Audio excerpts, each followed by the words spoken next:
So friends, ನೋಡಿ ನಾಳೆ ಶ್ರೀರಂಗಪಟ್ಟಣ ಬರ್ತಾ ಇದ್ದೀನಿ. ಶ್ರೀ ರಂಗನಾಥ ಸ್ವಾಮಿ ಪಾರಿವಾಳ ಹಾರಾಟ ಸ್ಪರ್ಧೆ 2025ನೇ ಸಾಲಿನ ಟೂರ್ನಮೆಂಟ್ ಪ್ರೈಸ್ ಡಿಸ್ಟ್ರಿಬ್ಯೂಷನ್ ಇಟ್ಕೊಂಡಿದ್ದಾರೆ.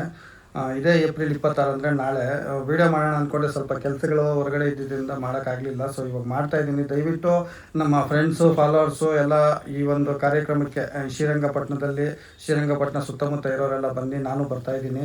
ಮೀಟ್ ಆಗೋಣ, ಪಾರಿವಾಳಗಳ ಬಗ್ಗೆ ಒಳ್ಳೊಳ್ಳೆ ಡಿಸ್ಕಷನ್ ಮಾಡೋಣ. ಹಾಗೆ ಇವರು ತುಂಬ ಕಷ್ಟ ಬಿದ್ದು ಶ್ರೀ ರಂಗನಾಥ ಸ್ವಾಮಿ ಪಾರಿವಾಳ ಕಮಿಟಿಯವರು ಈ ಬಿಸಿಲಲ್ಲೆಲ್ಲ ಹೋರಾಡಿ ತುಂಬ ಜನ ಗೆಸ್ಟ್ಗಳನ್ನ ಇನ್ವೈಟ್ ಮಾಡಲಿಕ್ಕೆ ಪಾಪ ಬೆಂಗಳೂರಿಗೆ ಬಂದಿದ್ದರು. ಇನ್ವೈಟ್ ಮಾಡಲಿಕ್ಕೆ ಆ ಬಿಸಿಲಲ್ಲಿ ಏನಕ್ಕೆ ಬರೋಕ್ಕೆ ಹೋದ್ರಿ ಅಂತಲೂ ಹೇಳಿದೆ. ತುಂಬ ಕಷ್ಟ ಬಿದ್ದು ಪಾಪ ತುಂಬ ಹುಮ್ಮಸ್ಸಿನಿಂದ ಈ ಒಂದು ಕಾರ್ಯಕ್ರಮನ ಮಾಡ್ತಾ ಇದ್ದಾರೆ. ನಾವೆಲ್ಲ ಹೋಗಿ ಆ ಒಂದು ಟೂರ್ನಮೆಂಟ್ ಫಂಕ್ಷನಲ್ಲಿ ಭಾಗಿಯಾದರೆ ಅವ್ರಿಗೂ ತುಂಬ ಖುಷಿ ಆಗುತ್ತೆ. ಮುಂದಿನ ವರ್ಷಗಳಲ್ಲಿ ಇನ್ನೂ ಚೆನ್ನಾಗಿ ಮಾಡಲಿಕ್ಕೆ ಇನ್ನಷ್ಟು ಜನ ಕೈ ಜೋಡಿಸ್ಲಿ, ಆಮೇಲೆ ಅವ್ರಿಗೂ ಹುಮ್ಮಸ್ಸು ಸಿಗುತ್ತೆ. ಸೊ ದಯವಿಟ್ಟು ನಾಳೆ ಬೆಳಗ್ಗೆ ನಾನು ಬೆಂಗಳೂರಿಂದ ಹೊರಡ್ತಾ ಇದ್ದೀನಿ.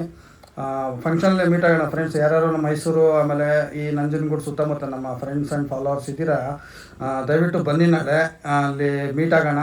ಅವ್ರು ಇನ್ವೈಟ್ ಮಾಡಿದಾರೋ ಇಲ್ವೋ ಬೇಡ, ನಾನು ಕರಿತಾ ಇದ್ದೀನಿ ಪರ್ಸ್ನಲ್ಲಾಗಿ. ಇದು ನಂದು ಒಂದು ಟೂರ್ನಮೆಂಟ್ ಅಂತ ಹೇಳ್ಕೊಂಡು ದಯವಿಟ್ಟು ಈ ರಿಕ್ವೆಸ್ಟ್, ಈ ವಿಡಿಯೋ ಯಾರ್ಯಾರು ನೋಡಿರ್ತೀರಾ ಎಲ್ಲ ನಮ್ಮ ಫ್ರೆಂಡ್ಸು ಫಾಲೋವರ್ಸು ಈ ಒಂದು ರಂಗನಾಥ ಸ್ವಾಮಿ ಟೂರ್ನಮೆಂಟ್ ಫಂಕ್ಷನ್ಗೆ ಬರಬೇಕಂತೇಳಿ ಕೇಳ್ಕೊತ ಈ ಒಂದು ವಿಡಿಯೋನ ಎಂಡ್ ಮಾಡ್ತಾ ಇದ್ದೀನಿ ಫ್ರೆಂಡ್ಸ್. Thank you.